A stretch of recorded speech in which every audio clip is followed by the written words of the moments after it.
suppose in the 18-year history of our show, we've never had any star who's won such affectionate acceptance. Put a chicken in, make her gay. Ain't nobody got time for that. They were big. They were hitting hard too, man. I feel like I'm taking crazy pills. Broaden the areas of participation for women. That sounds very stylish. What is my problem? What do you think? Beat sitting home watching television?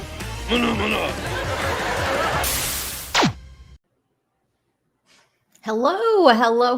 How is everyone doing? Great to see some people jump in on this totally random stream.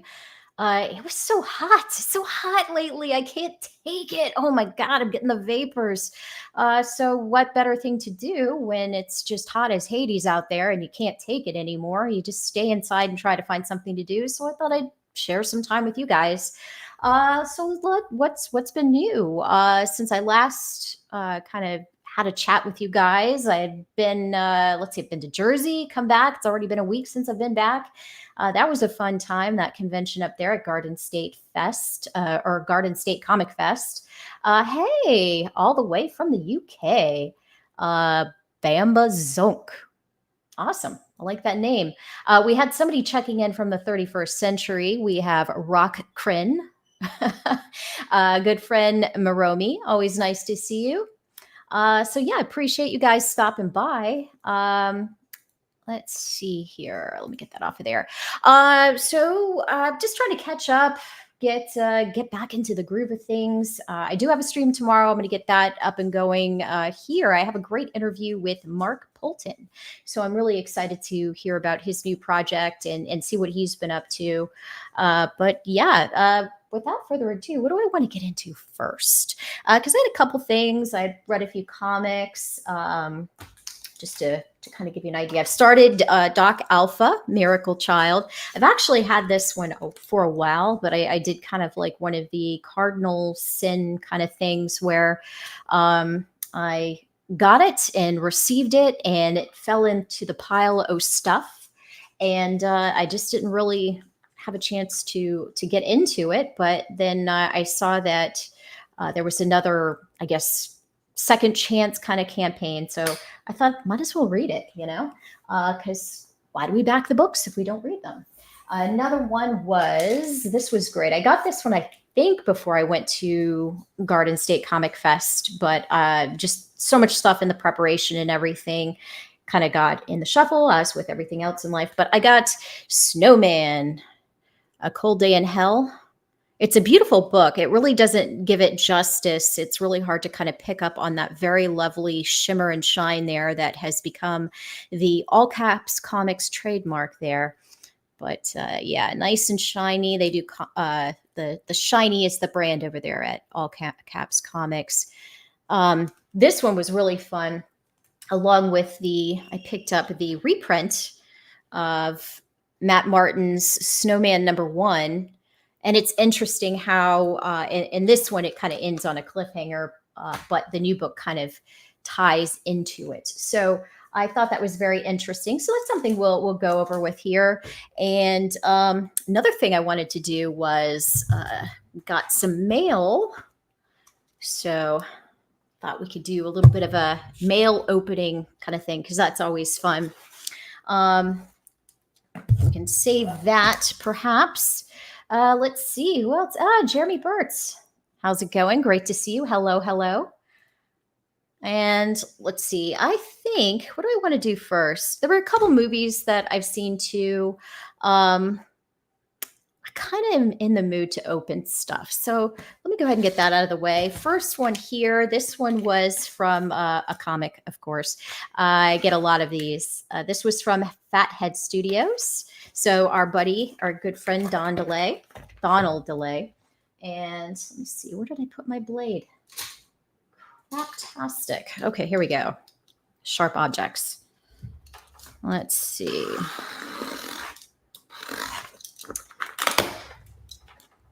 Very exciting. Yeah, one of the other things I wanted to talk with you guys about today was, like I said, a couple movies. The Quiet Place movie. I'll give you my thoughts on that. Ooh, what is this? What is this? Bubble wrap. I'm almost excited, equally excited for the bubble wrap as I am for the comic. Let's see what we got here. I hope the person that invented bubble wrap got very rich. Oh my God, I have the fan on in here. I'm telling you guys, it's so hot. All right. Oh, yeah, this was Donald DeLay's Jaeger bomb. Just like the style of this one. Looked fun. Got your kaiju monster and your kind of wrestler guy, luchador. Looks like a lot of fun. Fathead Studios, that is Donald DeLay's little imprint there. You okay, girl? Even my dog is just kind of huffing and puffing. She can't take it. If you need to go out, go talk to, I don't know, someone else. I'm streaming. Obviously, if it's an extreme emergency, I'll help you out. Let me go ahead and get this other camera on for a second so you guys can kind of appreciate. I just want to open this up for a second so we can enjoy a little bit of the comic, get a preview, a taste, so to speak. Let's see. We will add that camera. Get that over here. Let's see.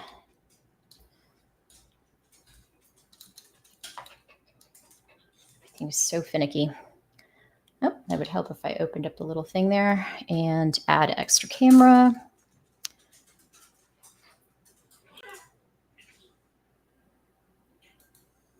All right, there we go. If I want to survive, I better not say. I'll get punished more than I probably should. But I'm hoping eventually I can make a business expense out of it. That is the dream, right? Bailey, go to daddy. You always pick the worst times. Yeah. So the long and short of it is a little bit more than I probably should. But like I said, I'm hoping one day that it could be written off as a business expense. We can all dream. All right. So let's take a look here at Jaeger bomb. Let's see. Very nice. Like the quality of it. This was a black and white kind of, I think manga inspired. Friedrich Nietzsche, whoever fights monsters should see it or see to it that in the process he does not become a monster. Word of advice, word from the wise. Script by A.J. Frost. Art looks like a lot of fun. I like Donald's style. Kind of has like a unique kind of flair to it. I know he does a lot of studying of different, artistic styles out there. So I always see him posting on X, like now I'm going to do my homework and read this person and this person. And I really respect that. That you can tell that his passion for comics and the arts really runs deep because he is constantly trying to improve and learn new styles, discover new styles and everything. Holy smokes. You spent almost 2,000 in my son. It is an expensive hobby. I used to actually be into board gaming, and that was pretty expensive, especially when I was in the collectible card gaming or dice gaming kind of world. You always, well, at least in my mind, I'm a completionist. A very bad combination when you're into something collectible like that. It's not very nice on your wallet. It's horrible. But this looks like it's going to be a really fun read. Kind of the whole wrestling thing. I really liked Donald's take on the book that he did with Nasser. Of course, my brain is just going out on me. If anyone can help me out with that one, then the Nasser one, Nasser and Donald. Brutus the Badass. I knew it would come to me eventually, but yeah, they're a really good pair with that. But yeah, this looks like it's going to be a lot of fun. I'm looking forward to that. Something just kind of simple, fun story, interesting premise. So, Jaeger bomb. I like the effect that's applied here, kind of the blur. So you have, the main character here in the foreground, and then just that kind of blur around the monster, almost simulating the in the movies and everything when they do that. What's that called? Forced perspective or something like that. God, $2,000 on comics. Okay, I'm feeling better about myself now. Yeah, my husband would kill me. And I don't even know if I could blame him. I mean, that seems like justifiable homicide right there. Depth of field. Thank you, Jonathan Smith. I appreciate that. I always know that I rely on you professionals out there to help me out with some of the proper terminology and everything. Let's see. I'm going to tweak this for a second because it is bothering me. The green screen, for some reason, when I go live, wants to reset, and then I get that kind of fuzziness and everything in the background. But we'll see how that goes. All right, this one I've been looking forward to. This is from Billy Tucci and Deborah Tucci. This is one of the She figures. I think he had a limited number of these that he was, or that he offered up for sale. And I couldn't pass up on that. I believe it came with a metal card. So, but yeah, that's great. And it was a great deal. Love Billy Tucci. Lots of packing material. All right, that's going to get super loud. All right, so let's see. Maybe it's not. Packed very nicely here. All right. Did you get everything? All right.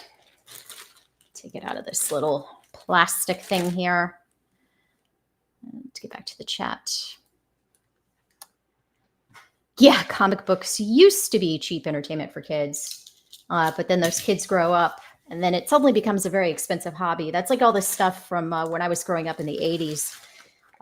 You could get the toys for a pretty reasonable price back then, but now, oh my God, just shows you the power of nostalgia and those feelings of, we always want to go back and capture that feeling from our youth.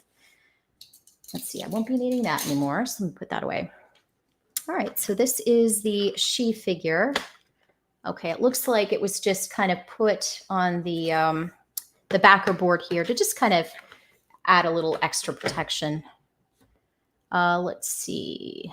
And now I'm buying everything I couldn't afford as a kid. I hear you on that one. It's hard to try to straddle that line of responsibility and kind of trying to recapture our youth and everything. Because I go to those conventions and I see, the old Cat's Lair that I used to own and all that. And I'm like, ooh, that brings back good memories. But I know I would spend the money on it and get the Thundercat figures, and they would sit on a shelf and all that kind of stuff. So, yeah, it'd be all good. Hey, Spaceman. Hope you're having fun out there in the vastness of space. Yeah, that's true. Pete Samity's comics. If you haven't checked out Pete Samity's alternate comics, he does the floppy format, so it's still kind of affordable for people. Not too bad.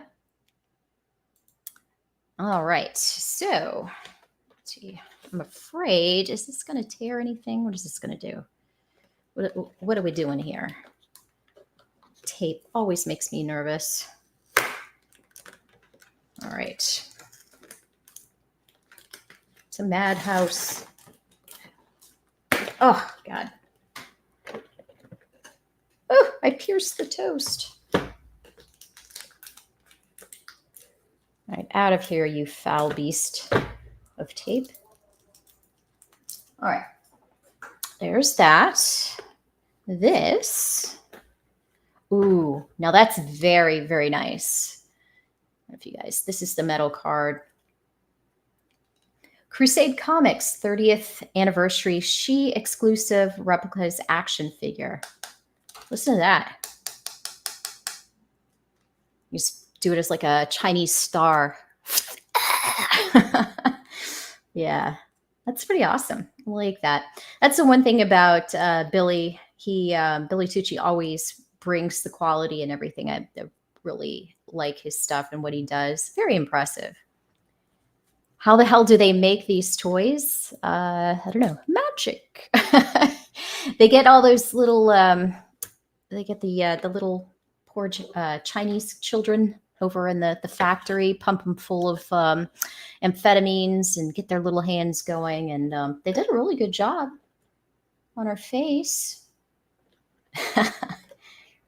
No, it's beautiful. And now the $150 million question is, will I take it out of the box? Probably should have picked up two, one to take out of the box and one to just kind of leave in there. Beautiful artwork, beautiful artwork. Let me see if I can kind of just scope on that a little bit. Gotta get a better boom arm here. Yeah, sexy. Yeah, so it gives you a little backstory here about the character of She and her alter ego, well, her main, her Anna Ishikawa, and then she kind of transforms into the warrior, the She warrior. 6-inch scale, 26 points of articulation, 2 interchangeable heads, 3 pairs of hands, 2 katanas, 2 sais, 1 naginata, and a removable hakama. I hope I didn't butcher that too much. But yeah, and it's signed there. That's lovely. This will look really nice on the shelf next to my Cyberfrog stuff. Speaking of which, oh my God, when I was at the convention, these were one of the things that I think were, it was on the Blood Honey campaign. And it was like one of the stretch goals included, you know, you got like cards and a whole bunch of stuff, a little figure and whatnot. And these were one of the tongue grabbers. And I think Ethan must have 1 trillion of these left in his warehouse. He needs to do like a special sale. They're a lot of fun. Not as sticky as I would like, but well, it did pretty well there. Let's see. Come on. It doesn't help. Whoa. It doesn't help. I was kind of playing with it a little bit, so I'm sure some of the stickiness is dissipated a little bit. But I wonder if I rinse it out of or underwater, if it will go ahead and get some of the stickiness back. But these were a lot of fun. They remind me of the toys when I was little. I used to have a thing that looked like an octopus or a spider, and it had the same material, the same kind of rubbery material, and you'd throw it, and then it would just kind of tumble its way down the window. Let's see. Clean it with glue. It'll be super sticky, depending on the glue, for all of a minute, and then it will harden like a rock. Yeah, but I mean, that was that's definitely a suggestion.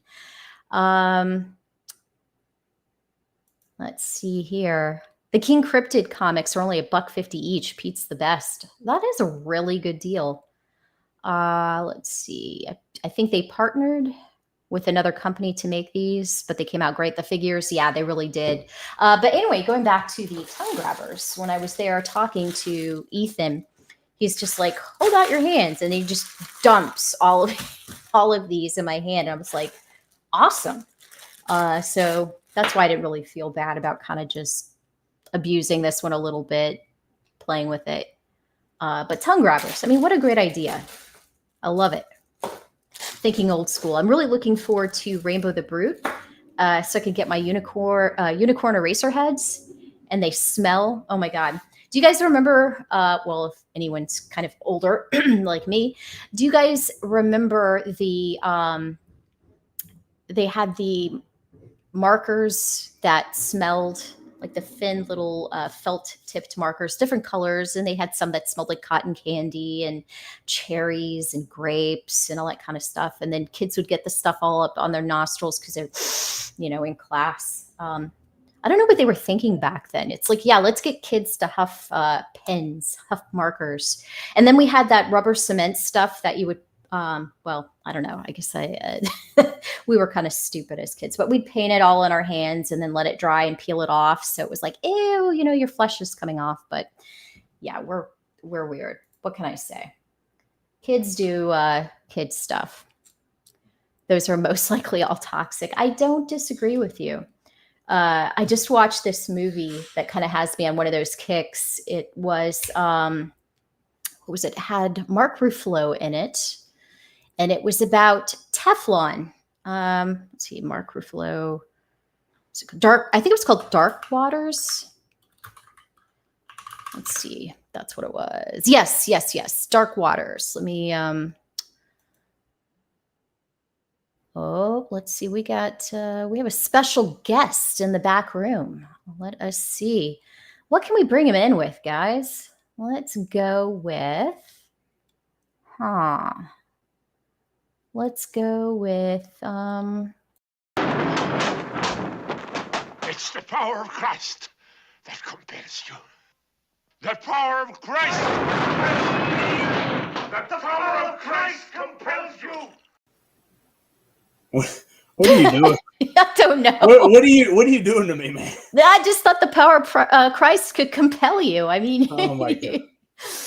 You gotta be buds with Christ, right? Oh my God, yes. So we were talking about toxic, maybe toxic tongue grabbers, toxic markers that I used to huff when I was in elementary school. And then I was talking about how I just watched this movie the other day with Mark Ruffalo and Tim Robbins, Anne Hathaway. Let me share this. Sounds amazing. It got me terrified, kind of like Chernobyl, about Teflon. And oh my gosh. Yeah, I know. So now I'm worried about all these heavy metals that are in my body that I can't get rid of. And just like Chernobyl had me wanting to get a Geiger counter and all that, so that I could. But meanwhile, you watch Fallout, nothing. Yeah, nothing. I mean, because it's based on a video game, right? So why should I be afraid of that? Yeah. So here we go. Yeah, Dark Waters.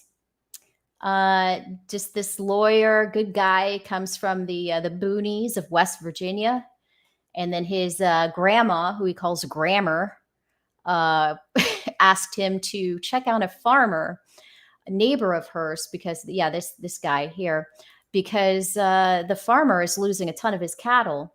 And then they find out that DuPont, one of the biggest, I guess, companies in the country, in the world, and they make more money than I hate when people say this, but it's kind of true. They make more money than God.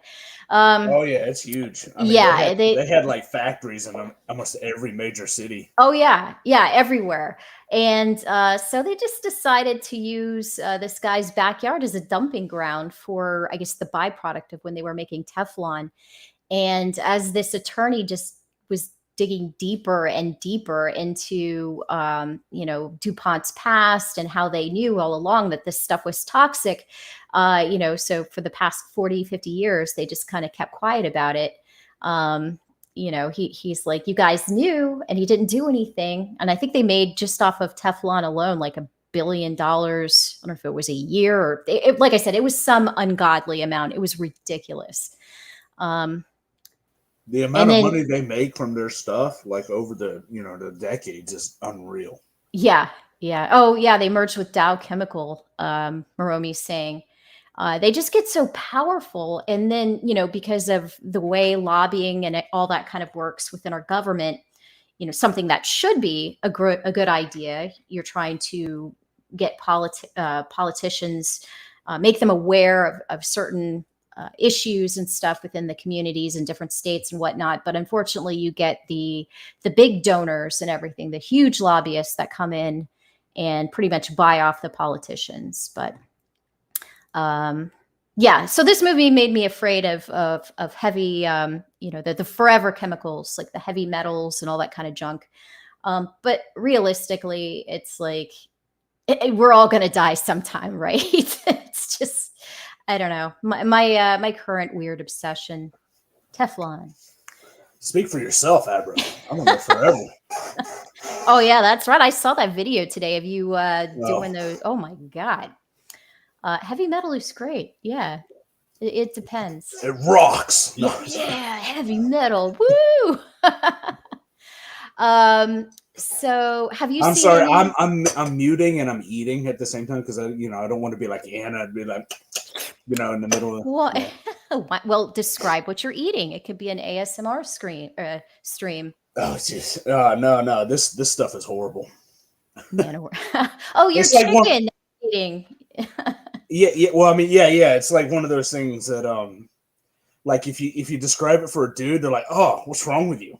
You describe it to a girl, it's like, "I'd like to try that." You know what I mean? God, that's like quiche. That's kind of like quiche is a dude's worst nightmare. You have quiche that's like turn your man card in. But like we women, we're like, oh, quiche is so great. You can put cheddar in it and you can have strawberries. Well, if it's done right, if it's done right, quiche could be awesome.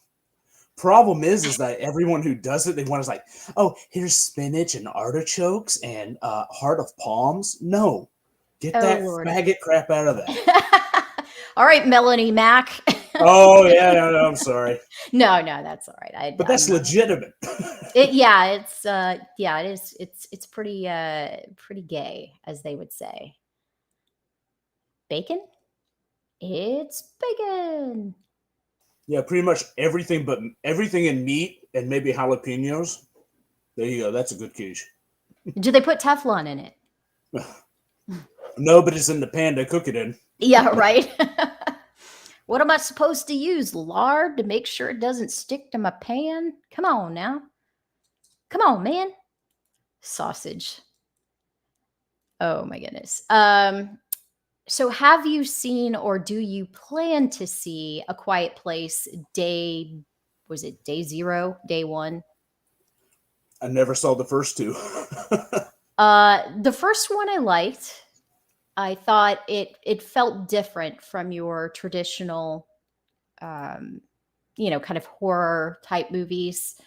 It was a little bit creative. I like the idea that, sound is the enemy. You have to be perfectly quiet, and all the creative ways that the family had to come up with to just do everyday tasks. And if they really wanted to have a good conversation, like at one point, the John Krasinski in the first movie wants to talk to his son and kind of, talk to him, you got to be a man, you got to do this. I'm going to need you to take care of things. So they go to a waterfall. And so the waterfall can kind of muffle the surrounding noise and everything. So we can have that kind of heart to heart. Yeah. I mean, if he wants to do certain things, I think they had to put flour down or something so they wouldn't crush leaves or all this kind of stuff. But the old movies were cool because you could tell they were made on a lower budget, but they focused more on the suspense, the acting.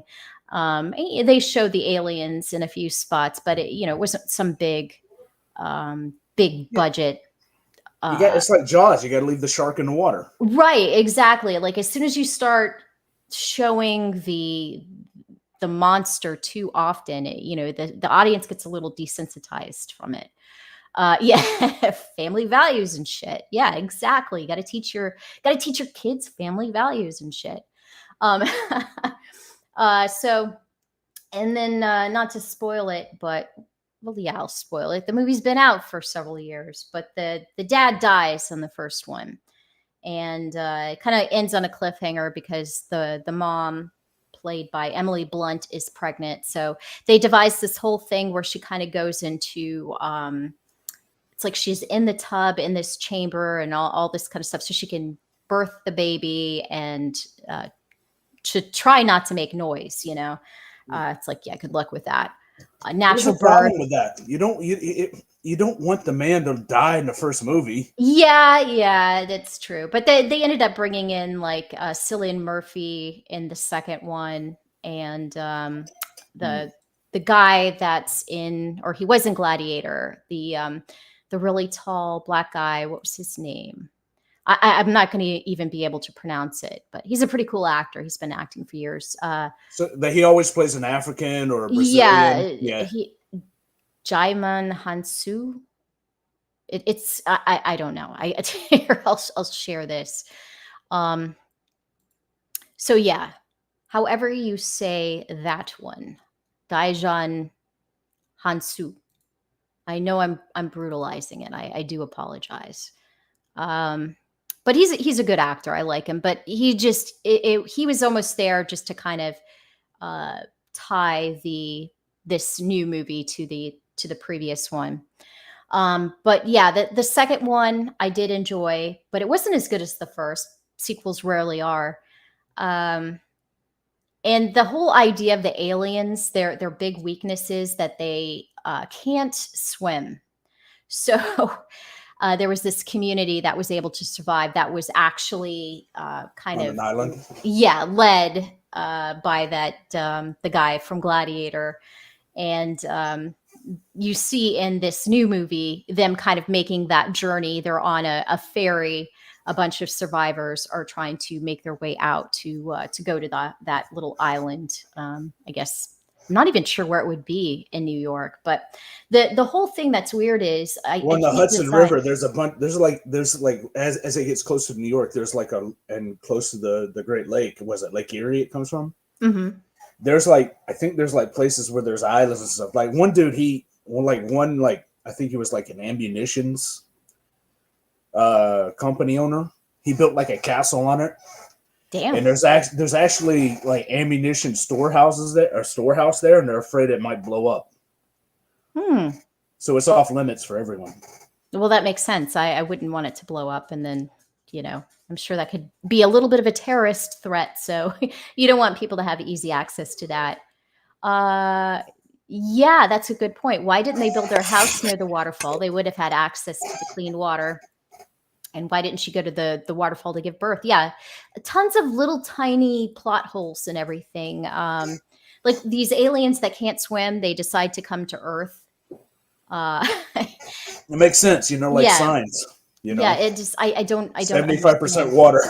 Right. And if they're not intelligent, well, here was another thing. If they can drown in water, I think they came to Earth in just this giant asteroid or meteor. As it broke off, they kind of, came to Earth. And I'm like, okay, so how do they survive in space? The vacuum and everything of space. Yeah, same from the aliens as signs. Yeah, exactly. So anyway, and then again, so if they're stupid, I don't get it. And if they're smart, I don't get it. But anyway, can they be killed? They can. They can't handle, even though their sense of hearing is really good, and that's what they use to hunt, which I don't know why they only really be hearing. Like, why the hell couldn't they smell? Yeah, they could be right in front of something, and unless they've zeroed in on it recently with their incredible hearing and I guess radar detection, they don't have any way of detecting the prey. But yeah, I guess their assets also, like their biggest vulnerability too, is if you have this high frequency sound and kind of project it to them, it just they can't deal with it. Kind of like that bullcrap they tell you at SeaWorld, with the dolphin cages, and you take like your phone and you're like, you're like, and like, don't do that. They're like, don't do that. Now we know why Shamu went insane. And you know the story of that, right? Well, I know that orca had attacked. Oh yeah, well, it killed that orca is considered a serial killer now. Yeah, I know. It killed a number of people, and it had even had to be segregated from the other orcas. Oh, it was always segregated because he gets horny, and all of a sudden they got three of the females that are pregnant. Yeah. Oh my God. Yeah, and that's the thing is like everyone talks about I think we were there last week, and the Shamu show it's dumb now. It's basically educational now. It's horrible. Back in our day, you got soaped at least 4 times. Yeah. And they would bring. He couldn't do tricks, right? But they'd bring. I mean, he's the size of a bus. Now he's gonna die of obesity because they're not making him do anything. He's sitting there. Yeah, he's gonna die of obesity. Yeah, and he'd come in and he'd just lay on his side and just drench everybody in his piss water. And You know the world's getting bad when it's like not only is all of the West obese, but now even our circus acts are dying of obesity. No, Our wait, killer did whales he are die? obese. No, he's not Oh, gonna I die. was about to say, how did they cremate him? I mean, good Oh, grief. that's a good point. Well, they'll send him to the moon, like in South Park, right? They have to What get the was it? chainsaw. They have to get the Yeah. chainsaw. Oh, maybe they have to. Yeah, maybe they have a huge like. They're like, they got Oh their hats. no, I wouldn't They want get that. their hats on their hearts and everything. It's like, Oh yeah, we knew it's you time. well. And there's a guy. There's like 3 guys in like yellow slickers. You know what I mean? Oh, And they're like, no, no, no, no. Ew, that's just imagine the smell. That's just And heinous. you imagine the kids seeing it, screaming. And Mommy. Yeah, that's a good point. Jonathan Smith said that the Japs would eat them. oh yeah, $1 million per Yeah. ounce. Yeah, sushi over there. Yeah, the black fin. Oh my lord. You know what? What's it like? Like, isn't there like been some sushi restaurants in California serving like whale? It wouldn't surprise me. I mean, my God, they probably serve grasshopper and all kinds of weird stuff. Your Can you neighbor's imagine dog. people's like, "Hey, you got any more of that secret one that you're wearing?" Hey, Oh the- yes, we have a ton. Very special. We have to charge you extra. Oh my lord. What, honey? Go tell daddy. We have shit road. Oh no. He's so big like Shamu. Oh wow, I disavow. But yeah, the first 2 Quiet Place movies were okay. Obviously, first one being the better of the 3 now. This newest one, I wasn't going to really see it at all, but I thought, what the hell? We've kind of had a lack of a lot of movies lately. Movies, yeah. Yeah, so I was like, I'll give it a shot because it just kind of seemed like a cash grab. And I thought that John Krasinski, the writer in the first 2, said, he was done. He did what he wanted to do. Wait. Jim Halpert?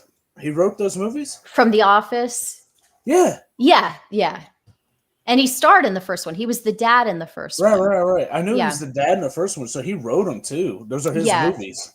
And it looks like he helped out with this one, but he wrote it with Michael Cernosky. And Basically, it's his story, and someone's just taking and writing a new script off of his original story. well, you know what it is? I think Hollywood has had, especially with the strike and everything, I think they're just so scared and so desperate that they're just playing it safe with everything. Everything, Yep. if you notice, coming out or supposed to come out in the next year to 2 years, it's pretty much all remakes. There's nothing new, right? So I'm sure Hollywood said, John, please, I know you said you were done with this, but throw us a bone here. We need something. We need to, crank something out very quickly for, Right. the film goers. But Well, I think people forget that they're Hollywood studios, but when we knew them as kids, when they were awesome, they weren't really big corporations. Now they're corporate run, so they have to go with what's going to be the safest bet to make money. yeah, it's true. But that it's such a bummer. And I understand that they have to pull money from a lot of different sources to get these films made. But so there's, I'm sure, some fiduciary responsibility to the investors, but it becomes so much, it's not an art form, and maybe it never really was because, it's always been kind of, pricey to have a film made, but Right. it seemed like they cared a little bit more about the artistic elements in making a film years ago. And it's been like the last 25, maybe 30 years that it's just kind of, we have this formula, people Right. have been polled, they like this. This seems to have sold really well. And so it's like they make Frankenstein kind of movies now, like let's take elements of this, or it's either that or they Formulaic. yeah, well, it's very formulaic, and I'm sure you can thank Disney and Marvel for that, with all of the Marvel movies. Hey, Gray Wolf, how's it going? Great to see you. Oh yeah, and we got Taylor Swift, Greater Than Disney, Star Wars, and I think Doctor Who, and I forget what else. It's cut off, so I'm trying to remember all of it in your name. But yeah, in this one, and no, I don't want to throw any shade because the main character, Lupita, I don't even. I'm going to butcher the Oh last. my god, this is a prequel, right? It's supposed to be the prequel. This is supposed to be when the aliens first appear. There's chaos because we haven't yet learned, what what the trick is with them, how they can identify everything. Right now, they're just coming into New York City, and it's like all hell is breaking loose. So you have Sam, played by Lupita Nyong'o, and I'm sorry, Lupita. Wait, can you click on that? Let's see. Let's see what she looks like. Oh, wait, and her name is Lupita? Lupita. Where's Lupita from? Venezuela? I don't know. Wait a minute. Here we go. Mexico City, Mexico. Then, Okay. But her parents were Kenyan. So, okay. So she checks a lot of boxes. She checks She the is Mexicans. the grand prize winner. Her She father checks- was a senator. Let's see. Was then a visiting lecturer in political science. She was raised in Kenya, though. 16, her parents sent her back to Mexico for 7 months to learn Spanish. Okay, so she knows Spanish. So her dad took over the country. I mean, does it take much? I mean, all you need is like to get a, one of the drug cartels to back you, and you're. Holy cow! You're going into some deeper stuff. No wonder. Okay. Her dad got in power in Kenya. The cartel's funding, and that's how they get drugs into Europe. Oh my gosh, Abra, you're a genius. No. Back to you Lupita. just completely revealed this whole underground secret society cartel to getting drugs into Europe. I need the X-Files. Abra 2 cents, guys. Abra 2 cents. Oh my God, Lupita. Well, let's talk about Lupita Nyong'o. Why do they always have foreheads like that? Now you be nice. No. I'm talking about like the Africans when they, the women, they wear their hair back, like Grace Jones. It's hot as hell there. I live in Pensacola. I'd probably shave my head too if I wasn't, embarrassed or afraid of what my head might look like. I mean, good Lord. These are jokes, people. These are the jokes. Nyong'o. Nyong'o. There we go. Lupita Nyong'o.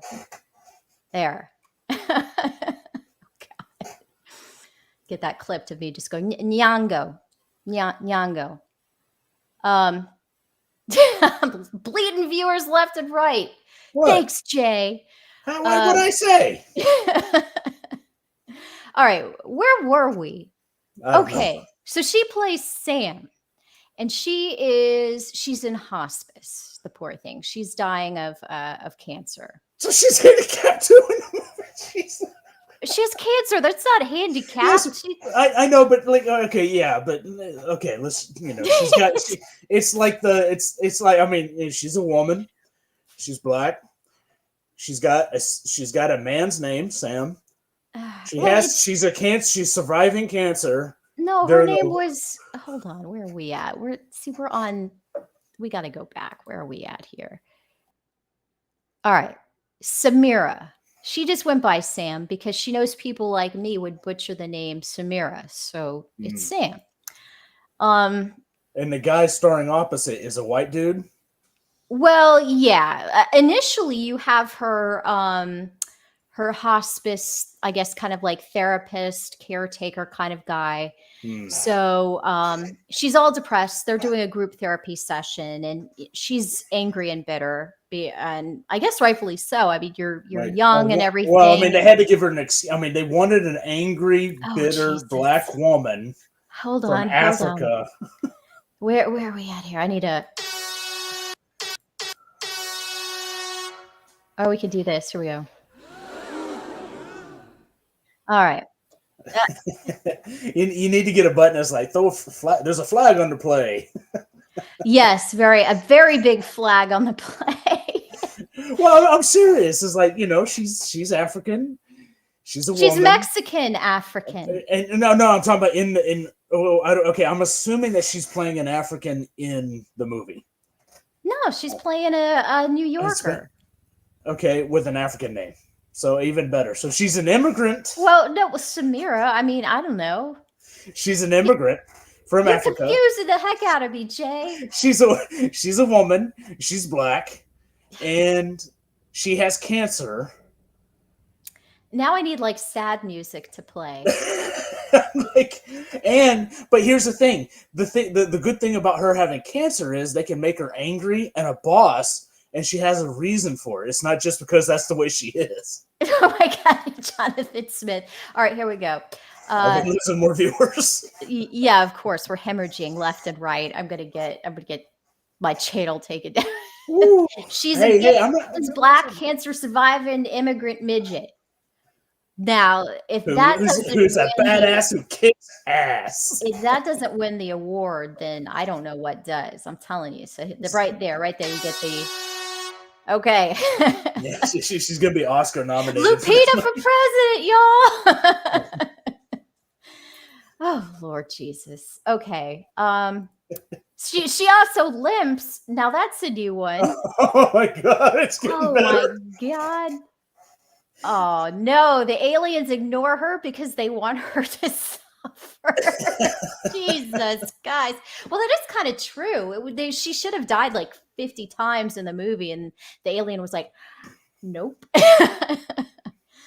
Oh man. It would be better if she was completely deaf, but she could hear their language. Wasn't that an Inglorious Rex character, Lupita? I don't know. I just remember I kept pronouncing anatomic wrong. I kept calling her Anatomica.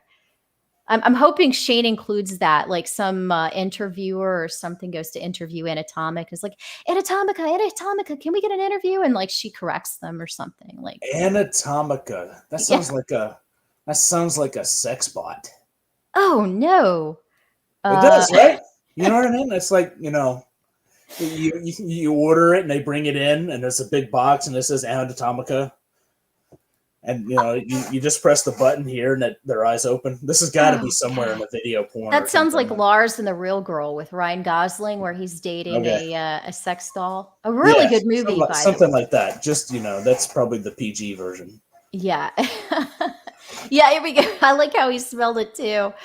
Anatomica.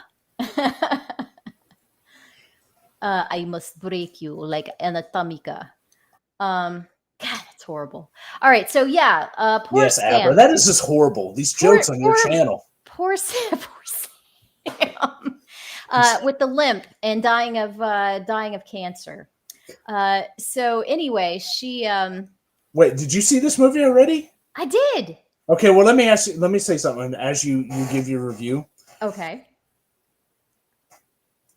Okay, she's either going to survive, or she's dying of cancer and she comes to grips with it and she sacrifices herself to save a child or the white man. All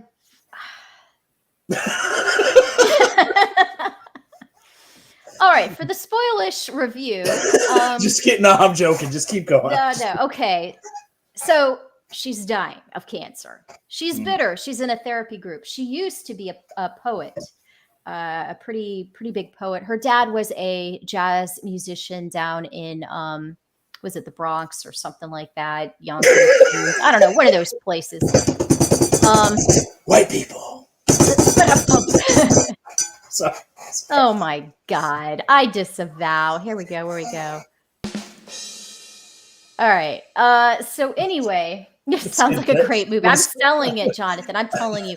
Listen, are going to be this review is on Fandango by the time I'm done with this. You are going to be so stoked to see it. You're going to be like, 2 tickets for the dying cancer woman. I want to see that movie now. I think I feel like I've already seen it. This review is much better is more entertaining than the movie seems to be. Oh, Jesus. Okay. That is one thing I'm going to say is I did get a little bit bored watching it. The movie's only 97 minutes long. I guess kind of like it's saving grace. Because I actually got bored. I'm like, come on now.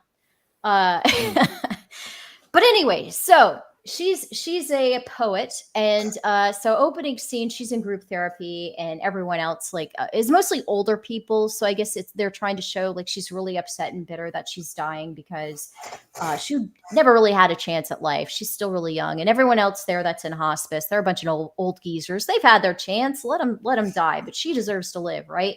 Yeah, she couldn't make it on. She didn't make it on Def Comedy Jam. And definitely no, or in Living Color. What do they call them? Deaf poets or something? Well, it would be Dead Poet Society. I think it's Deaf Poets Jam, maybe. I can't remember. I don't know. Def Jam, Def Jam Comedy Hour. So she writes this poem, and the poem is like everything's shit. She's like, this therapy shit, cancer shit. I hate this guy because he smells like shit. And you're just like, okay, yeah, Sam, you're a poet and you know it. Oh my God. So yeah, anyway, they decide the group therapy leader, he's trying to boost her spirits, and he says, let's go into town. And she's like, that's great. I can get a pizza. For some reason, her big ambition before she dies is to go to this old pizza place that was in her neighborhood. And he's like, no, we're going to go see a play downtown. And he takes her there, and she's all excited and everything until she finds out that it's a marionette show. So he's bringing her to a puppet show. And it's like, how the hell could this place even afford, to rent the theater to perform a puppet show? But anyway, so wait. Did she lean over while she's watching this thing she hates, the marionettes, and say, I thought cancer was bad? Yeah, give me cancer now, God. Oh, wait, too late. Yeah, her dream is to get pizza. So she, the thing, or no, the invasion starts amid the the puppet show, and so she's like, screw this, and they end up getting her on the bus, and then there's an explosion, because I guess one of the bits of the alien crashing, or like the comet or whatever it's crashing in on, causes their bus to kind of explode. And they do the thing that they do, a million times now in movies, where everything goes quiet and you get that ringing in your ear kind of sensation effect.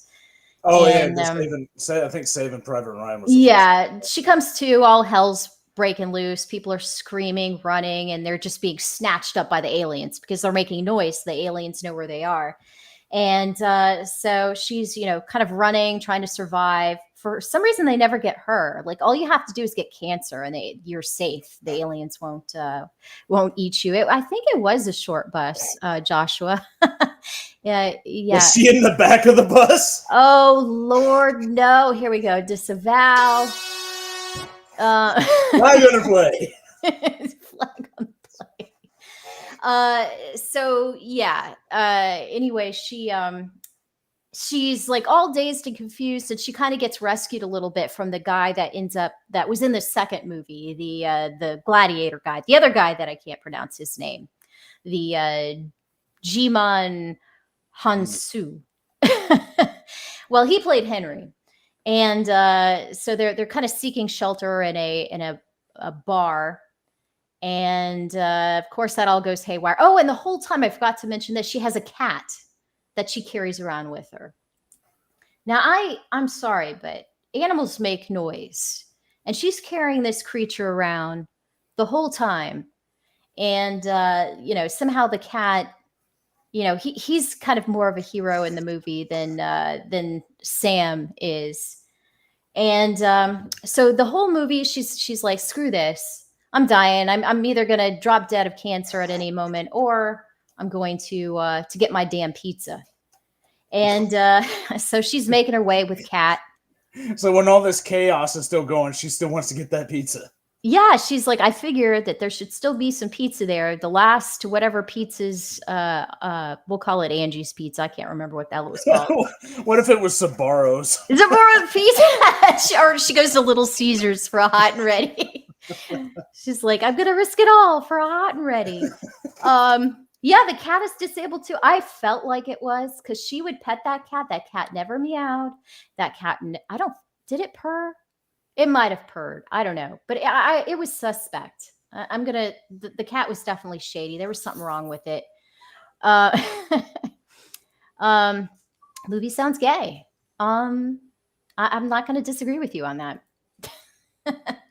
So yeah, anyway, she's hobbling around and she ends up coming into meeting this Joseph Quinn actor who plays Eric, and they did the thing with him. She never really came across as like, yes, a slay queen kind of thing. Uh, this sounds like gay. She was just like, I don't give an F, so I'm gonna get my pizza and blah blah blah. But the Eric guy, he was over there from England, and it was like he was suffering from shell shock or PTSD, and he didn't know what to do, and he just starts following her around like a lost puppy. And first she's like, "Get the hell, get away from me, get lost." And finally she's like, "Whatever," and he follows her around, and it's like, he just has no cojones at all. It's very unattractive.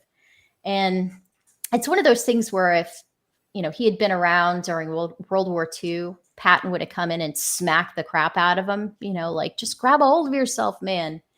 But yeah, so he's kind of worthless. He kind of ends up, he tries to get some pain medication for her because I guess the type of cancer she has, she gets a lot of pain from it. Yeah, power to the people. But yeah, I didn't like his character. He seemed a little too mousy for my taste. And I'll be right back. I get a restroom. yeah. And so he's like, fine, I'll go with you on your quest to get the pizza. And they do make it there, and he kind of learns a bit about her past. You find out, that's when you find out that she was once a big poet. Her dad was, the jazz singer and would or play the piano and played in this club and everything. She gets to tries to go to the restaurant, and it doesn't really work out. Somehow he ends up bringing he finds like some sort of pizza or something for her, and he just ends up writing on the box like it's the pizza place. And they kind of have a little bit of an intimate, not intimate, but just kind of sharing a slice of life story. Yeah, exactly. A slice of life story over a slice of pizza. And so they kind of have this human back and forth where, really all of the action kind of takes place in the initial parts of the movie. And you have a few parts here and there, where they have to kind of traverse certain areas of New York, and it's a little bit sketchy, and things happen where the aliens kind of detect, their general location for a moment, but they never get eaten. And so you might be right, Jonathan. You could possibly be right there. Gay porn is most likely less gay than this movie. Even though that there were no sexual relations, everything else possible was gay about this movie. I'm not even sure that the Eric character had genitalia. He probably just, if you exposed him, he'd probably just be a Ken doll down there, just smooth like a bald head. Sounds like the same movie, different title. I don't know. So it kind of ends off with, like I mentioned earlier, the Henry character played by the guy from Gladiator, who was in the second I'm Deaf, So I Can't Hear Too Good movie. He ends up, no men have genitals in movies anymore. That's very true. And it's very sad. And that's one of the big issues we have with our country and our children just acting all like crazy kids, like heathens. We need strong men again. But I digress. So the Eric guy, the Ken doll guy, he ends up, Lupita tells him, or Sam tells him, go, you have to get on this ship. You have to live because he's going to make his way to the island. And she creates this huge distraction. So, so he can make it aboard the ferry with the Gladiator guy and make it to the island and hopefully have a chance to survive and, wait it out until the aliens can be, destroyed, until the invasion can be overthrown or whatever. And so she, it's meant to be like she's brave. She's making this sacrifice and whatnot. She goes out there banging cars, starting, their alarms and all that. And somehow still the creatures can't pin her down. I'm not really sure how that happens. She can kind of outrun them. Other people couldn't at the beginning of the movie, but I don't know. Maybe the cancer or whatever gave her an edge. Not sure how, but yeah. And so anyway, she ends up not dying in the movie, not from aliens. The cancer is going to get her, but the Lord Jesus, the aliens didn't get her. But she did make, I guess, sort of a sacrifice. I don't know. It seems like you'd want. I don't know. Would I rather get eaten alive and pretty much die almost instantly from aliens? Or, So they eat you? oh yeah, they gobble you, eviscerate you, and make a make a cream pie out of you, I guess. Blood honey hive? Something like that. Yeah, so just saying she makes a sacrifice, but she doesn't sacrifice. She just distracts the aliens so little PTSD Eric can jump in the water and make it to the ferry so he can go to the island with some of the other survivors that we will end up seeing in the second movie. Well, wait, so she did sacrifice herself for the guy? No, that's the thing. That's what I was saying. She creates this distraction, and you think she's going to die, and you're like, well, at least she's going to go out with her boots on, doing something important, but that she survives. And so at the end of the movie, it's just her kind of standing in the street, and she has an old iPod, and she puts on kind of a "Yeah, Slay Queen" song. What's that song? I'm feeling good. It's a new dawn. It's a new day. She plays that, even though I guess she's come to terms that she's going to slowly die from cancer. But yeah, she plays that, and there you go. It was complete. Yeah, she plays WAP. That would have been gosh. that. Okay, hold on. For Taylor Swift.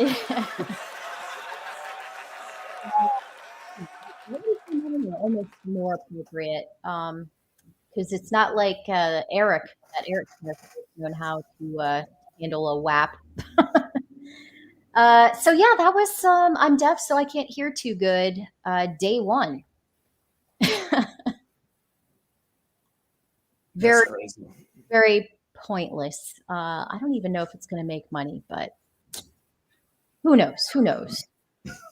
Probably not. Are you going to see? Are you going to see Deadpool and Wolverine? Jay? Bueller?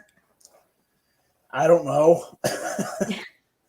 It's one like, when is it coming out? On the 4th? Is it like the 4th release? Or No. I think that's going to be on the 20th, 26th. Let me see if we have this here. Sorry, it's different controls. I kind of want to see it, but I'm kind of like, I don't know. It's weird. I did enjoy the other two movies. Yeah, it's really the only. I didn't like the second one as much, but it's really the only, I would say, Disney movie that I really want to see at this point. And mostly because I'm hoping they kind of left their hands off of it. Like they haven't Disney-fied it too much. For the love of Pete, sitting here trying to see when this movie's coming out. Does it have Morena Baccarin in it? Yes, but I'm not sure for how long because they're going to kill her, of course. Well, I don't know. It's kind of the multiverse thing, but it sounds like they're doing the it's a trap. It sounds like they're kind of maybe doing a multiverse, but in a way that maybe makes fun of a multiverse. Well, last time he was kind of making fun of like the usage of time. Yeah, that was great. I love when he went back and shot himself, well, Ryan Reynolds. Yeah, that was great. And maybe this one is like the same kind of premise where, and he'll probably make a joke as like, hey, didn't we do this in the last one? Oh no, wait, this one's about multiverse. Like, if the movie's self-aware about it. Yeah. And it might be fun.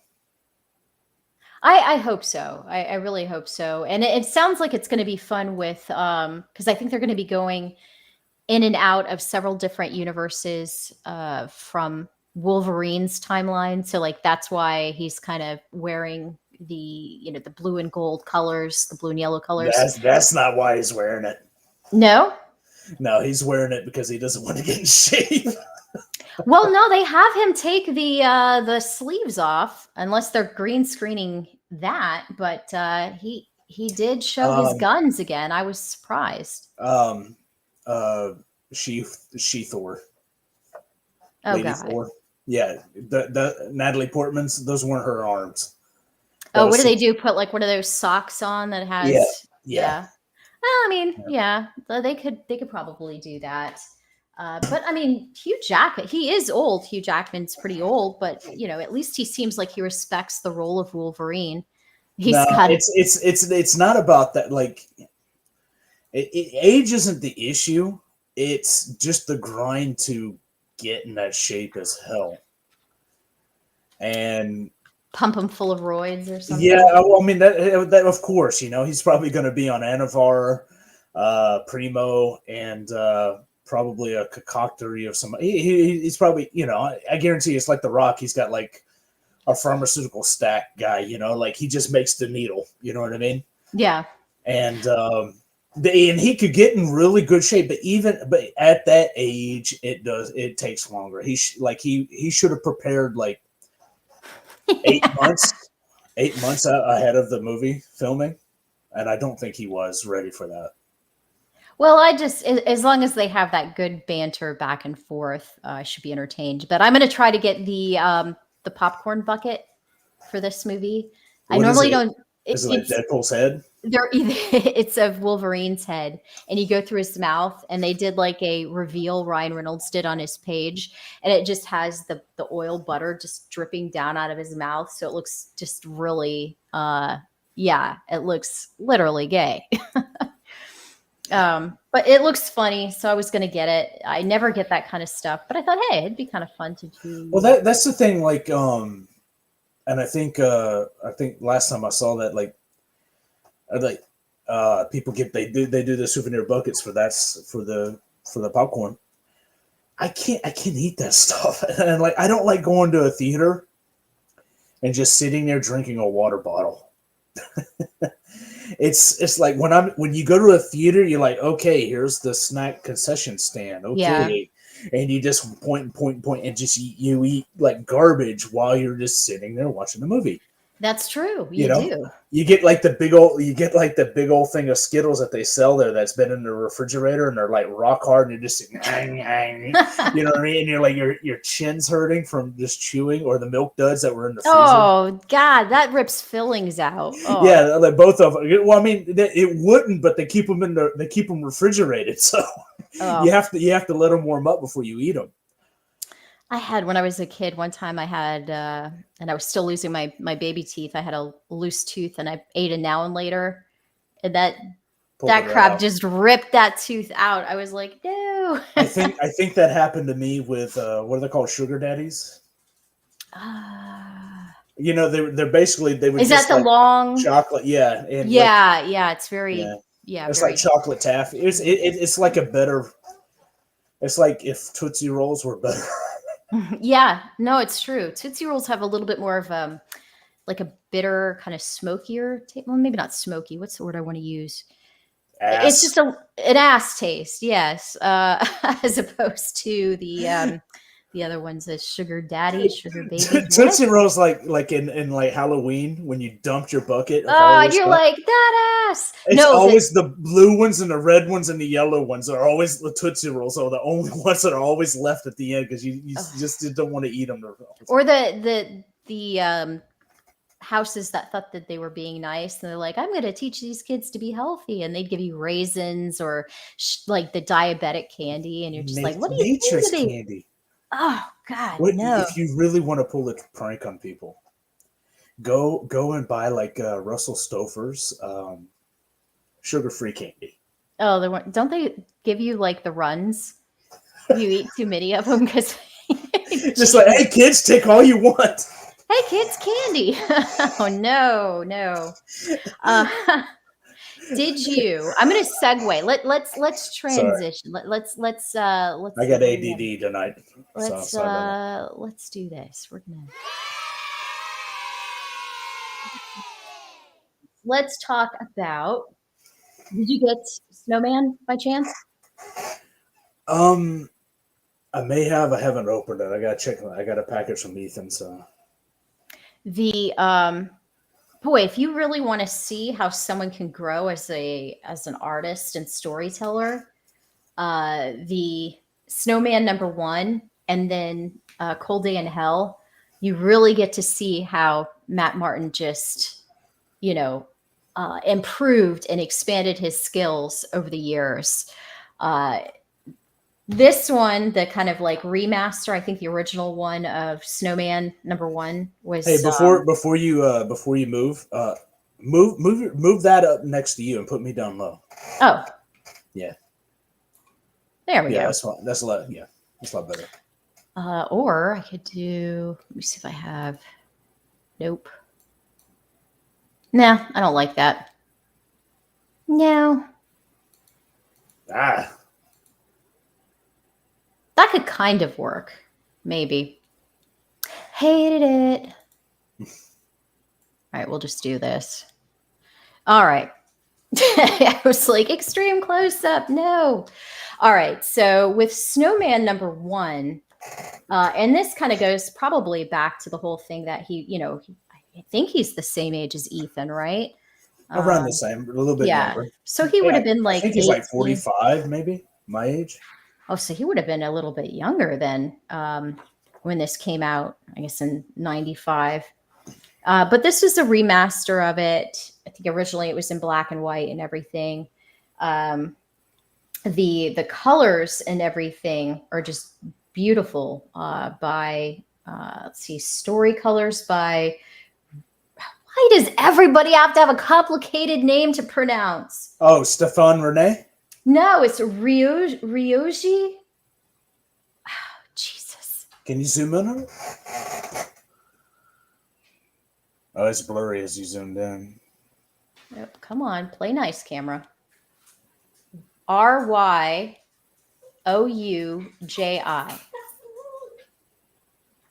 Roji? I don't know. Ryoji? Ryoji. We'll go with that. But yeah, the colors and everything that they added were beautiful. And then Kyle Ritter, of course, did the main cover colors and all that. Let me see. Cheeky cover and the gallery colors were done by Stefani Rene. But this was a neat introduction. I'm just going to say this as far as he draws my favorite female body. Matt Martin. Yeah. He did a really sexy. Let me see. Yeah. Like he doesn't do overly skinny. He adds a little thickness to them so they look like, I don't know, when I was a kid they called them hard bodies. You know what I mean? Where they were skinny, but they were still curvy, but they were, fit. Like athletic kind of physique. Yeah, just not too bulky. Yeah. I just have way too much stuff on my desk. What was this one? Came with this cool sticker and a card. Oh, this had the verse on it: "Be strong and of good courage. Be not afraid. Neither be thou dismayed. For the Lord thy God is with thee, whithersoever thou goest." So that was kind of cool how they included that on the card. And you turn the page, it's like a half-naked woman. Yeah, and then you got some TNA going on. But priorities, right? It's a story. Come on. But it's pretty cool how they kind of introduce the Snowman, and it's kind of fitting with the original book. How, one, if you kind of go back and see Matt's age at the time, and then what was popular in the mid 90s, in 1995, you got these like snowboarder bro dudes and everything. And they're just, they're in their undies, tidy whities. Yeah, bro, I took that wild jump, bro. And they end up finding this artifact, and they don't respect it. And you find out that it was, that it belonged to the spirit, the Indian spirit, and they end up meeting a not so pleasant fate. The art and everything, even in Matt's old work, and even though I'm sure they kind of cleaned it up a little bit, you could already see his attention to detail. And then it kind of segues. You're just in a bar in Colorado in the 90s. I think that this was before everything kind of became so commercial. Pot oriented. It does kind of jump around. That's the one thing I'd really say here. It says the CO2 and soda pop is bad. Well, I mean, like, if I tell people I'm from Orlando, everyone's like, ooh, Disney. If people say it's like, oh, I'm from Colorado. Oh, yeah. I don't know. It just seems like it's kind of passe there now. Yeah. Yeah, but to the rest of the country, you know what I mean? That's true. That's a good That's point. how they identify themselves now. We're the pot state, you know. Whoa, dude. Yeah. But yeah, Matt never, it looks like he wasn't afraid to shy away from the gore and the really detailed gore. And this Snowman character, he doesn't really, in the first one, you don't really get a lot of explanation as to his origins and whatnot. It kind of just touches on that it was, it's brought on by a curse and whatnot. And the character here, kind of like what Ethan did with Blood Honey. Like, yeah. So you have this guy here with the red hat, and it's kind of cool because how this kind of ends. The new take on Snowman, A Cold Day in Hell, actually ties in to this, which I thought was really nice. So it's like he can continue the story, but with a new, a new take, like a breath of fresh air and everything. Mm-hmm. So, and again, if you want to see like how Matt was drawing women way back when, gotta get the sexy Indian girl here. Oh, is this from? Wait. So this is from his original art. This is the original one. Yeah, this is Snowman #1, kind of the remaster. Oh, so okay. So Ethan did put out the original, and then he put out the new one, correct? Okay. Yes. And I so hope I backed that. I hope you did too, because it's going to be hard to get. You might want to message Matt now and be like, "Hey, buddy." So it does kind of, it set it up for #2. And I don't know, I didn't follow Matt's original Snowman series. I don't know how far he was able to take it. I don't know if he just kind of did a one and done, and maybe he sort of like Ethan ended up getting picked up by one of the larger companies and kind of went that route. But yeah, he's really young at this. He's a teenager with this. Yeah, here's a great picture. Let's see if you can see. Come on, camera. I gotta get the glare out of there. So Matt's on the left. Go figure. And then our boy EVS is on the right there. Look at that head of hair. He's half the man he is now. Oh, low blow. But I really liked how they included, Matt kind of wrote a little bit about the history and everything, and how he kind of met Ethan and the camaraderie that they had, and just how they were dreaming about having their own studio, and show some of the old artwork and everything from, the original Snowman. And I think this was a really good love letter to the original book. Again, just kind of giving you some of the process, excuse me, some of the process, the behind the scenes and everything. I love how they included some of the publications that they were featured in. Dan Perla featured there. So, I mean, it just, I really love the behind the scenes stuff like that. I need a new chair. Sorry for this weekend. I will let it pass. Just once. Yeah, then you have the sexy Gwen here. Oh, this one was from 1994, and they kind of do like a showdown. Let me see. Originally published in Snowman #2, 1994, and they colorized it, which is really really cool. What was this? Originally published in Snowman Horror Show, 1996 through 1998. But I like the whole concept, and especially I was going to mention this with Snowman: A Cold Day in Hell. So I would say this one's a great remaster. I'm glad I picked it up to kind of compare it to A Cold Day in Hell. The flow, wasn't quite as good. It kind of jumped around a little, but you could definitely see how Matt improved by leaps and bounds by the time you get to A Cold Day in Hell. And my God, the art and the detail in the art in this, I could see why it took a while. And it did take a while. I backed this a while ago and it took a while to release, but my God, just beautiful. The colors are gorgeous. And it's pretty cool because it takes place in Colorado in 1891. And you have a Native American guy, Daniel, and then you have let's see, what was his friend's name?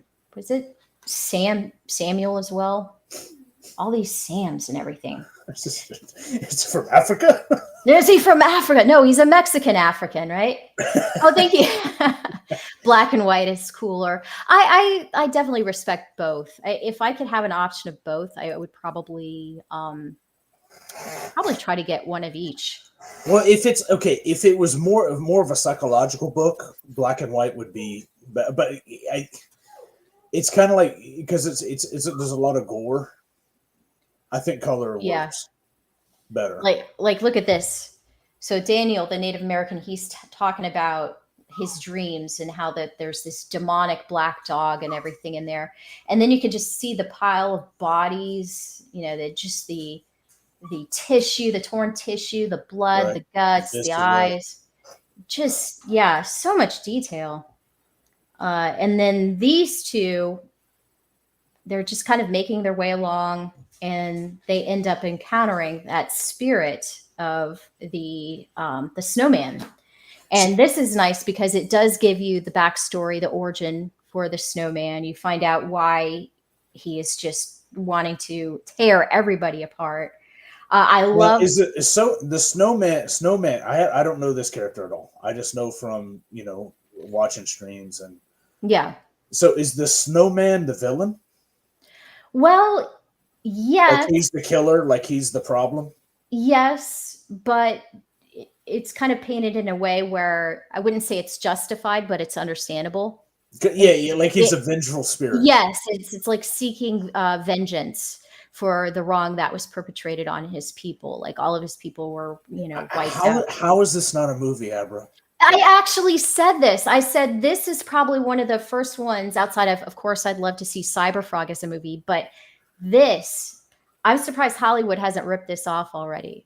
And Hollywood, you better not, because we will crowdfund attorneys for Matt Martin if you try to rip that man off. No, it's fine. Like we protect him and everything.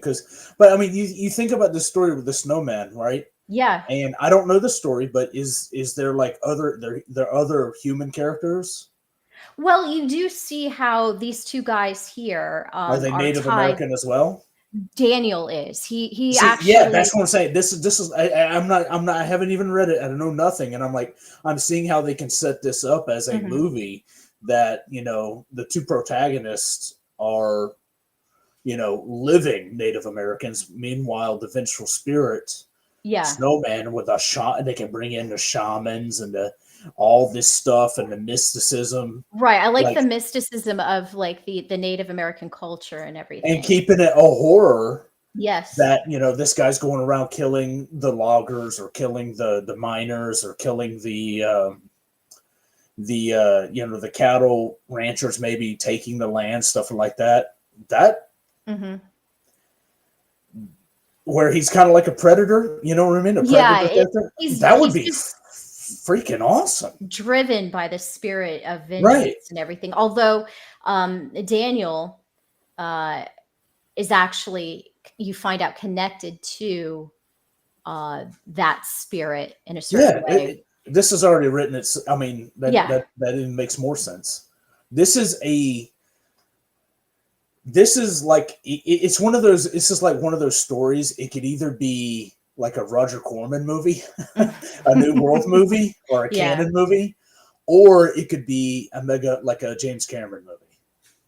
I wouldn't want it to become too Hollywood. Like I think an independent company, maybe something like A24, if they produced it, I think they would get just enough budget to, do it justice, but not too Hollywood commercialized to where it loses its. Okay. I see what you're saying. So it's not like Avatar. It's more like, you don't want it to lose its. It's more like Terminator. It's more like Terminator rather than Avatar. Well, that's what I mean. If it was like Jim Cameron from the 80s, it would I'd like to see something like Dances with Wolves, but like epic and just sweeping landscapes, and where the land almost becomes a character.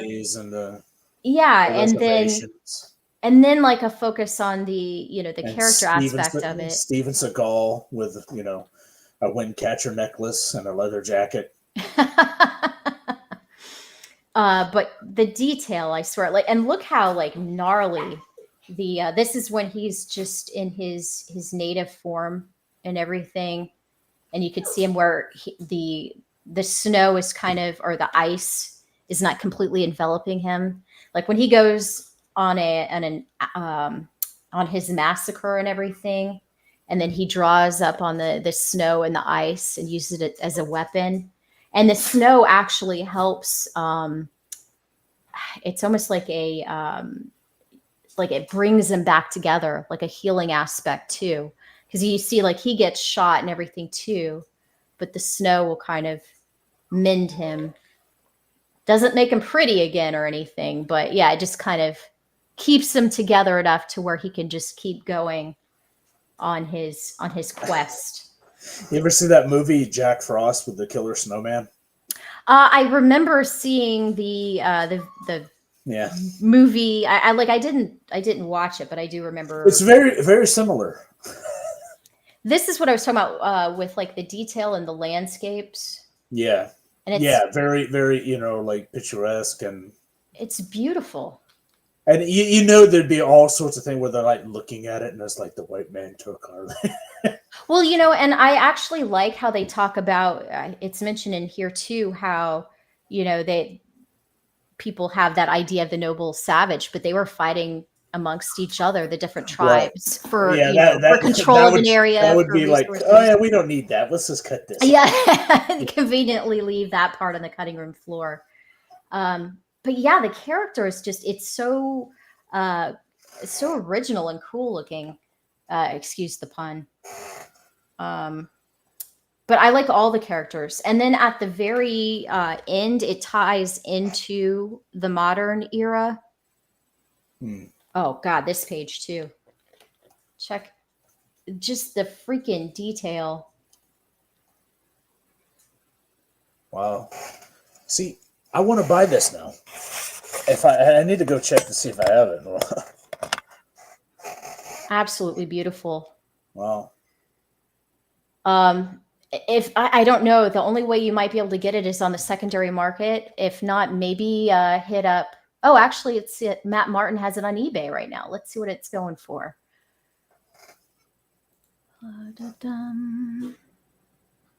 Okay, so he has the old Snowman, and he has Prince.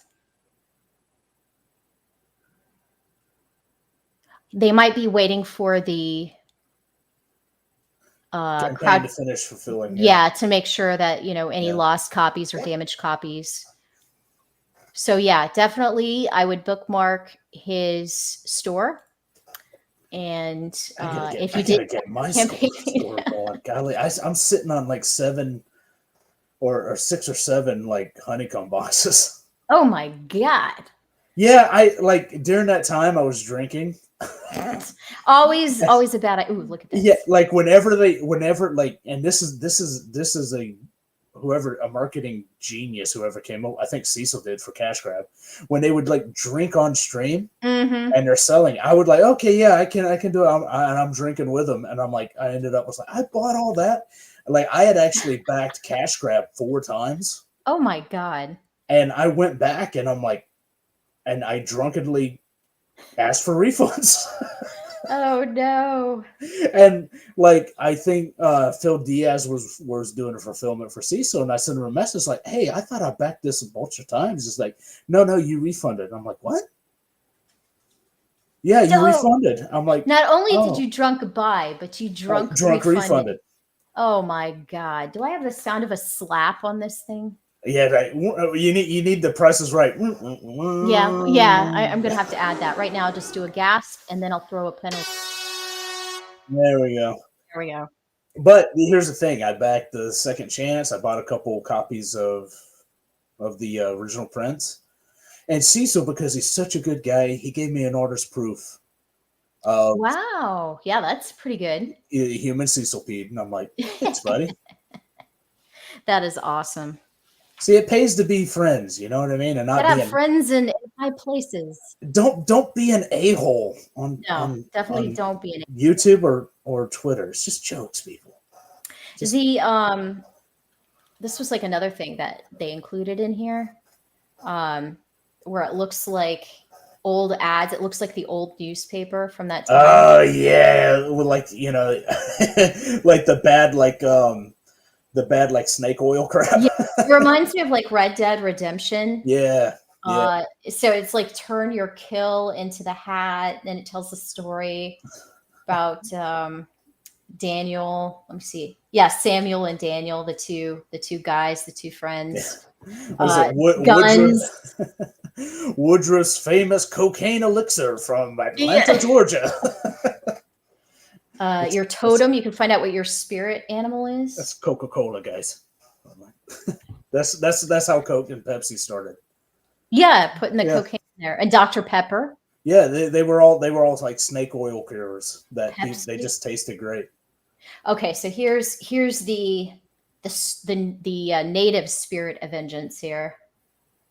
That becomes Snowman. Snowman. Yeah, the Snowman. Snowman. He's not a snowman. He's Jewish. He's Snowman. Snowman. Hey. Yeah, this was great stuff. Well, so I know Goldman is a Jewish name. I figured Snowman would be a Jewish name too. Oh my God. So what have you been doing today? Anything interesting? Bro, my life is incredibly boring. Incredibly. You went to the gym. Yeah, I get up. And here's the thing, like everybody, we're like when we're on Jack, when you and I are on Jack, or Cecil has us on, I'll stay up till 2. But if I don't, I was supposed to be on Jack for Anna's baby reveal. Oh yeah. Yeah, she's sending me the link and everything. I'm like, okay, well, I was like, send me the link if you want me to hop on. She sent me the link at 2:00 in the morning, and she's like, "Where were you?" And I'm like, 2:00 in the morning. You didn't say it like you didn't. I didn't think you were going to send me the link. I fell asleep. Yeah, I kind of get a little bit boring like that. But even when I'm like, if we're in a big group or something and we're up to like 3:30 and stuff, I will still wake up at 7:30, 8:00 to go to the gym. I hate it with a passion. I can't sleep past 8:00. And there was one time, like we did a cruise back in November, me and the wife, and the first day, like we woke up, I looked at the clock. It was like 7:30, and I looked at her, and she looked right me dead in the eyes. And she's like, I hate this. And I'm like, yeah, I know, I hate it too. Next thing you know, you guys. We were in the gym 30 minutes later. Next thing you know, you guys are going to be doing the early bird specials, going to bed at 7:30, 8:00. No, luckily it's not going to be like that. Because like I eat 5 times a day, so it'll be more like all of a sudden I start waking up at 6:00. Let's see. Did you happen to see, just to do another kind of segue here? Did you happen to see the trailer for the new Hellboy movie? There's a new Hellboy. I was Hellboy? shocked too. Yeah, I had no idea. this was called. I'm going to pull it up here. They'll probably strike me or whatever or copyright claim, but I'll try to pause it. Let me share this here. They have a new actor playing Hellboy. Well, Perlman's, although it's a lot of makeup, but Well, it's not Perlman, and it's not even the guy from Stranger Things that did it the last time. They have a completely new guy. Hold on one second. Can you hold on for 1 second? I'm good. I'll do absolutely nothing while you fix your dog.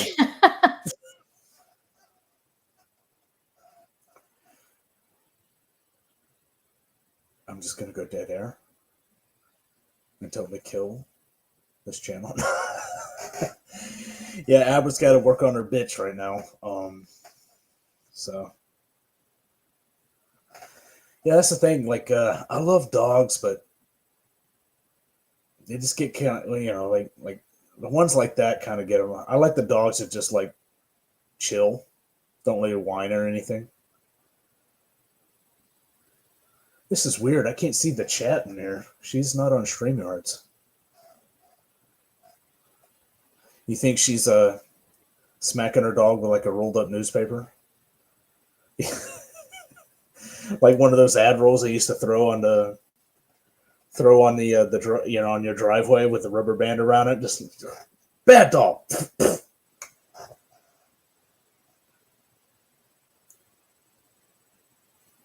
Wow. Was she taking for a walk? That's so weird. No chat. Nothing.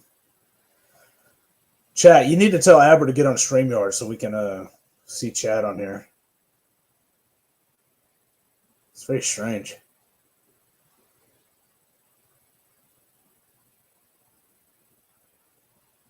Not used to these different streaming platforms.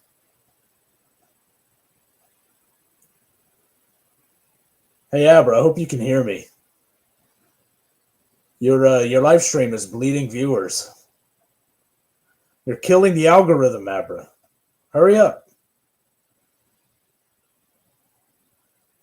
This is nuts.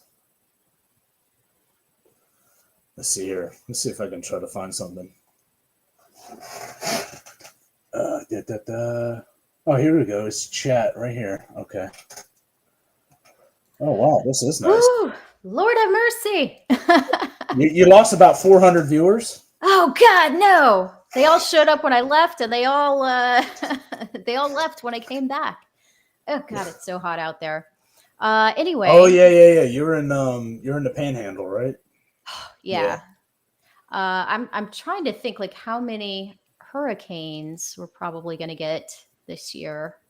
I hope Florida is able to survive. I don't know if I believe in that because like everyone's like everyone says, oh, it's hot this year. We're going to get hammered, and that year there was nothing.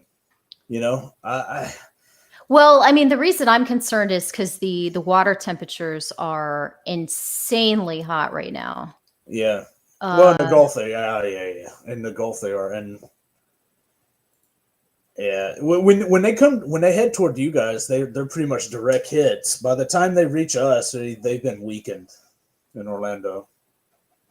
All right, let's see how that looks on there. Okay. What's this, Twilight? It kind of looks like it, doesn't it? No, this is the Hellboy, the Crooked Man. So the new Hellboy is played by Jack Hesse. So.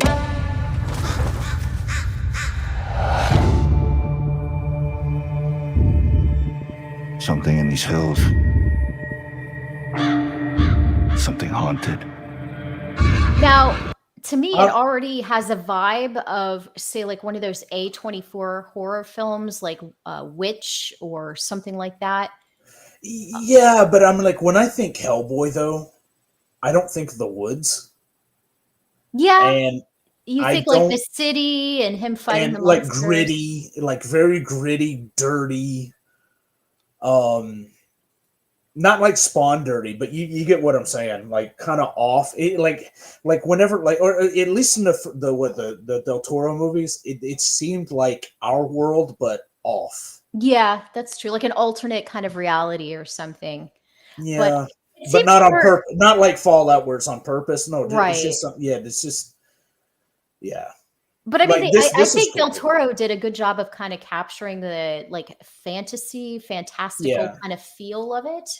I don't know how close it was to the comics, but it was still, they were fun movies to watch. They were Yeah. very visually stunning, appealing. And I don't like Ron Perlman's takes politically, but I did enjoy him a lot. He's a great actor. Yeah, I mean, just he like was- Robert De Niro, like I Right. hate his views politically, but you can't deny that he's just great in roles. Even if it's a horror movie, Mm-hmm. a horrible movie like Alien Resurrection.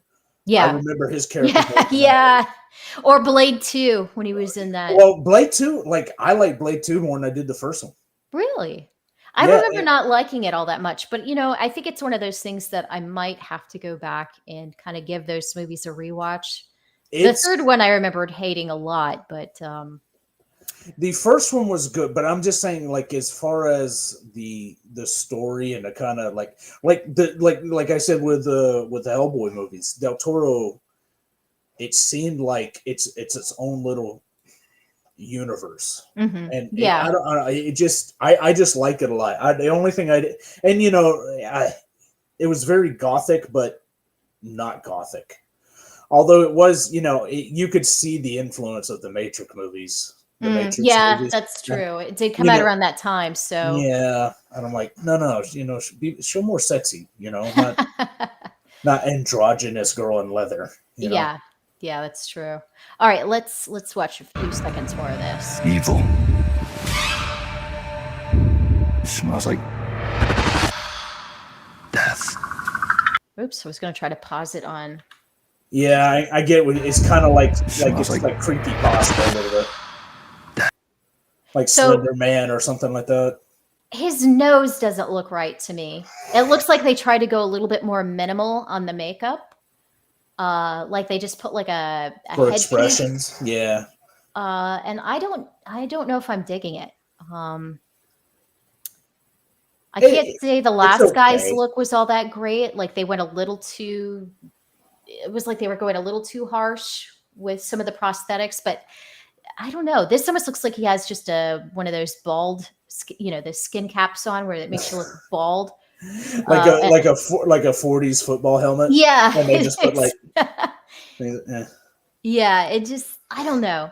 His look, he might be great, but I'm just saying that he doesn't have that kind of, I don't know, that gravitas or whatever. But, I'll give him the benefit of the doubt until I don't. and just not because it's me, but I need more muscles. Yeah, I do like how they jacked up Perlman. That was kind of cool. Yeah, and he had the little feet. That was kind of cool, like or like he was wearing big. You could tell he had little feet. Yeah, but he had like he was trying to cover up for it. All right, let's see a little bit more. At least I got that vibe from it. Sorry, my dog's barking back there. Apparently, she doesn't like Hellboy. How do you know that? Dark things called dark things. I heard tales about him all my life. Most just called him the Crooked Man. Crooked Man. Okay, So it is yeah, kind of Slender Man vibes. yeah. But Chuckles' shirt was saying that the Crooked Man is a dope comic arc, and I never read the Hellboy comics, so I don't know. Maybe you could shed some light onto what the Crooked Man is from the Hellboy comics. It'd be kind of interesting. I would say visually, I would put a little bit more gray on the green, where you could see it's green, but it's kind of like They did do some sort of filter. Yeah, but a little bit more than what they've done. Yeah, to kind of give it more that atmospheric kind of. Yeah, and the one thing though too, a little bit more like Saving Private Ryan, that kind of grayish look to it. Mm-hmm. I think that would work a lot better. Although, like, I'm not getting a Hellboy vibe, but I could be just confusing it for the last movies, where he was kind of like sarcastic. Yeah, that's true. But I mean, granted, he hasn't had very many lines yet. Here, you have a little bit more of a dark, kind of bluish gray tone. Yeah, That this next scene could be maybe this is the start of the movie yeah, before that's a good they point. really delve into just how screwed up everything is in the area. I'll be curious to see what has brought Hellboy to this area. Did he have word that? Stale, stale. That's the word I was looking for. A kind of more of a stale look. Mm. Yeah, this just kind of looks like a spring or fall Right. kind of morning. But let's see. Let's see what else we have. This isn't even a really long trailer, just to kind of give you a taste.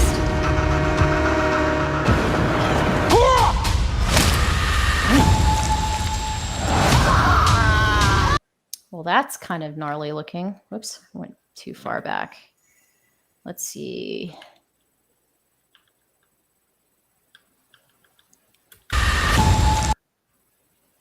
So some sort of what, how do you say that? Basilisk? That's just, that's gnarly looking.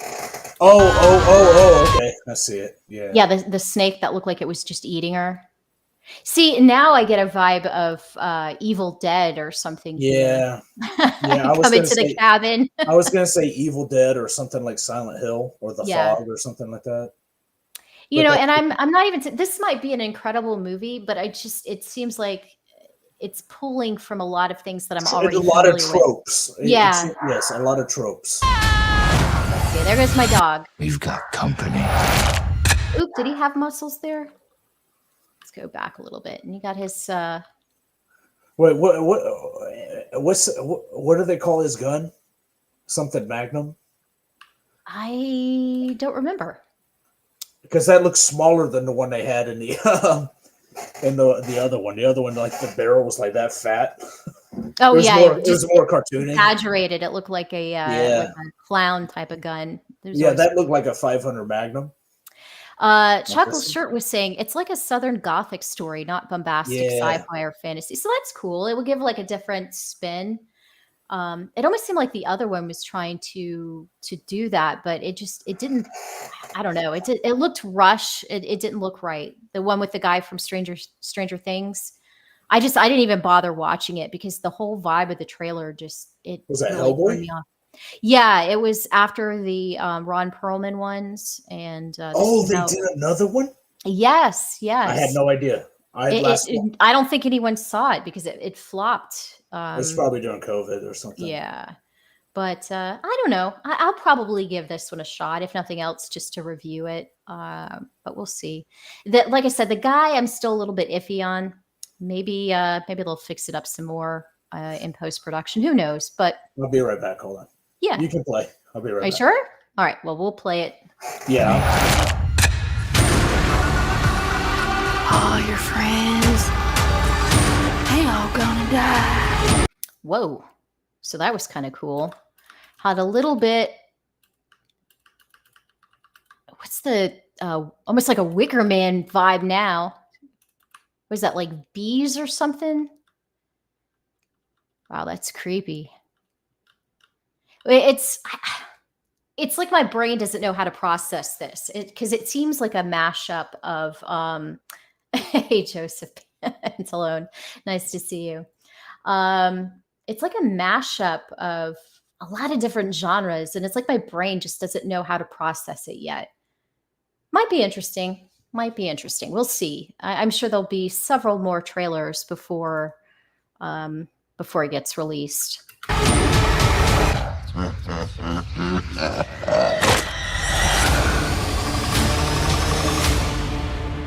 Coming soon. So that's all it really tells us. So I don't know. I mean, what do you guys think? Does this look like something that you might be interested in seeing? Do you like the mashup of where it almost just seems like a traditional horror movie, maybe like one of the A24 movies and in the Hellboy property? Are you looking forward to that? Be kind of interesting. I'm intrigued, cautiously intrigued, I would say. Let us see.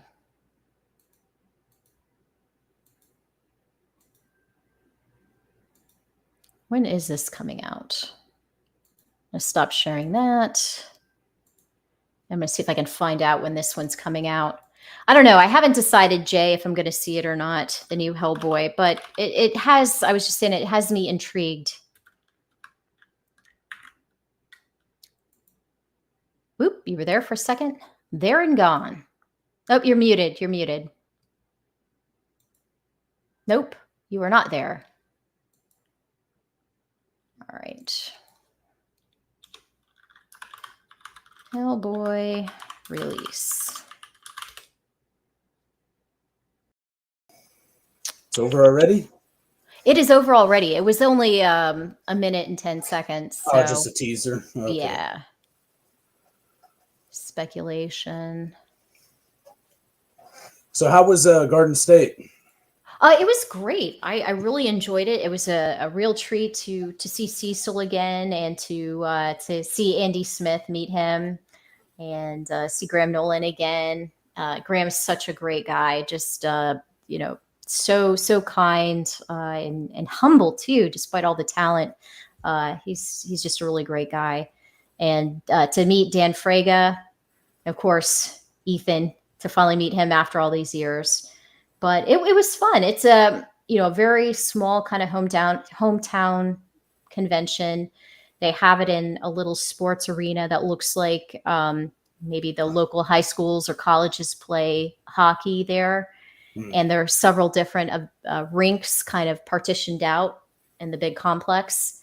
And they had in the main one where Ethan and the main guys were at, it was the first day balmy. They didn't really have the AC cranked up for some reason, but in the other room, because it was kind of partitioned out in two of the different arenas, or not arenas, but rinks. I don't know why they did it that way, but the second one was nice. I went in there and it was just so icy. You got cold. Loved it. It didn't seem like it had as much of the junk as Tampa did in terms of just, swap meet stuff. Yeah. Yeah. I mean, you did see people selling the prints and stuff like that, but I saw a lot more. Well, that I don't mind, because, you could walk by it and you see something that's like, oh, I really like that. Yeah. And it's like $5. Okay, here, that I don't mind that stuff. It's like, oh, I made these Iron Man out of junk from my yard. Out of dandelion weeds, Yeah.